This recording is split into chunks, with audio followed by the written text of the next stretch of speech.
श्री राधे राधे, श्री राधे राधे, श्री राधे राधे। आप सभी को अंतर्राष्ट्रीय योगा दिवस की बहुत बहुत हार्दिक शुभकामनाएं।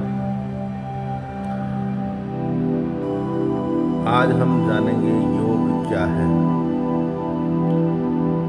योग में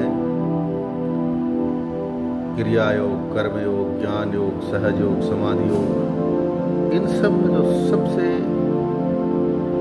टफ है वो है हठ योग। और योग को साधन सिद्ध करने के लिए क्रिया योग तो कोई भी कर सकता है अपने शरीर की रक्षा के लिए, स्वास्थ्य के लिए, परंतु जो सहज योग, हठ योग, समाधि योग है, इनकी दिशाओं में जाने से पहले व्यक्ति को गुरुमुखी होना अनिवार्य होता है।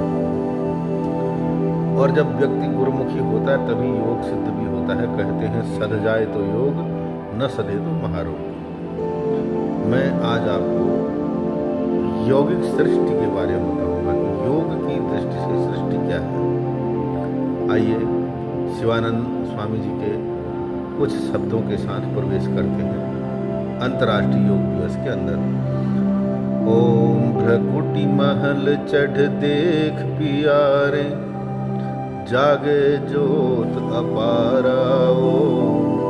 सोहम सोहम जपते जपते पहुँचो 10वें द्वारा। मेरुदंड में बंकनाल है, उल्टी गंग कहावे।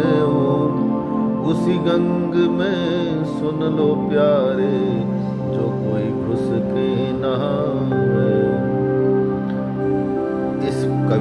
इस पंक्ति में लिखते हैं कि शिवानंद जी कहते हैं कि हम मुंह से खाते हैं, पेट में जाता है, परंतु उसके अन्न के जो तत्व हैं वो सबसे पहले हमारे मस्तक का सिंचन करते हैं। और रीढ़ की हड्डी के अंदर से वो पानी तत्व जो है हमारे मस्तक का सिंचन करते हैं। मस्तक से फिर पूरे शरीर का सिंचन होता है, पोषण होता है। आगे कहते हैं प्रणवयान से ऊंचा चढ़कर सुख मणिगढ़ में जावे। तन का मान भुला के वहां से सोहम सोहम गावे। ओम शब्द का उच्चारण करते हुए जब व्यक्ति अपने आत्म में रमण करने लगता है, वो योगी फिर दीन दुनिया के सारे सुख दुख द्वंद्वों को भुला करके सिर्फ अपने तक अपने आप में सीमित रह जाता है। ऐसा शिवानंद जी कहते हैं कि फिर उसे बस सोहम, जो हूँ मैं ही हूँ, मैं ईश्वर का अंश हूँ। या कहने का तात्पर्य है कि उसे सर्वम खल्विदम ब्रह्म नजर भी आता है और उसे अहम ब्रह्मास्मि भी नजर आता है।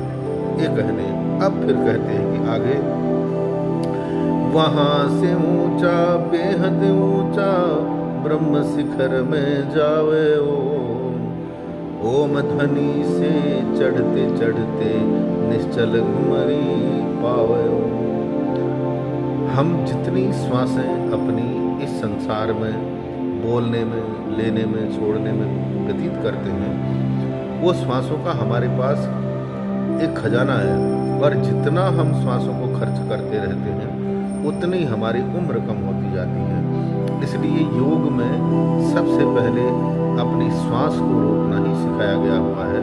और जो जितनी देर श्वासें रोकता है वो उतनी उम्र उसकी और आगे बढ़ी हुई बताते हैं। और योगी आत्मनिर्भर इसीलिए होता है क्योंकि वो अपने प्राण वायु को रोकना जानता है।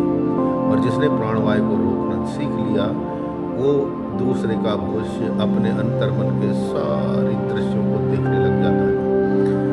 फिर कैसा होता है वहां से आगे कहते हैं अपने आप अपने में निर्विकल्प निर्वाणी।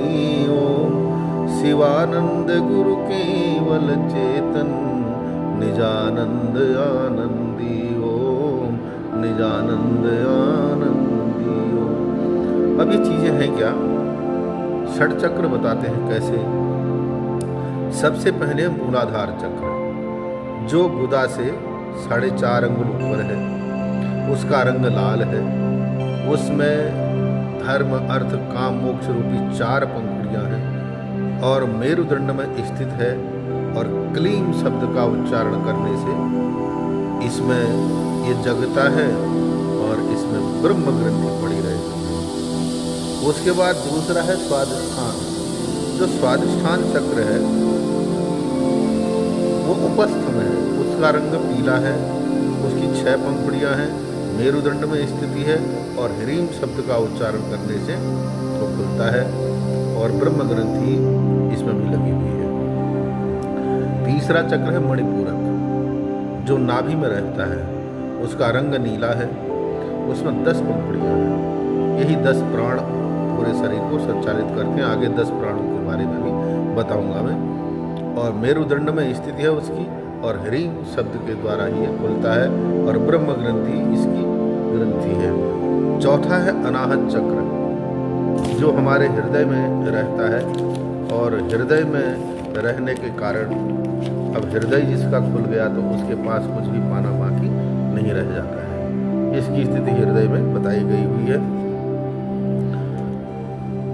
इसका रंग जो है सफेद है, इसमें 12 पंखुड़ियां हैं।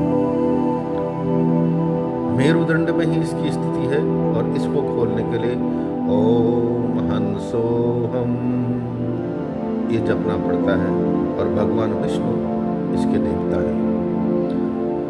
5वां है विशुद्धि चक्र, जो कंठ में रहता है, इसका रंग सुनहरा है और 16 पंखुड़ियां हैं और मेरुदंड में स्थिति है और सोहम शब्द से खुलता है। इसके देवता भी विष्णु हैं। इसकी ग्रंथि विष्णु ग्रंथि है। 6वां चक्र है आज्ञा चक्र, ये मस्तक में ललाट में रहता है और इसका रंग सफेद है, 2 पंखुड़ियां हैं और मध्य भाग इसकी स्थिति है। सत्योहम करके इसको जपा जाता है।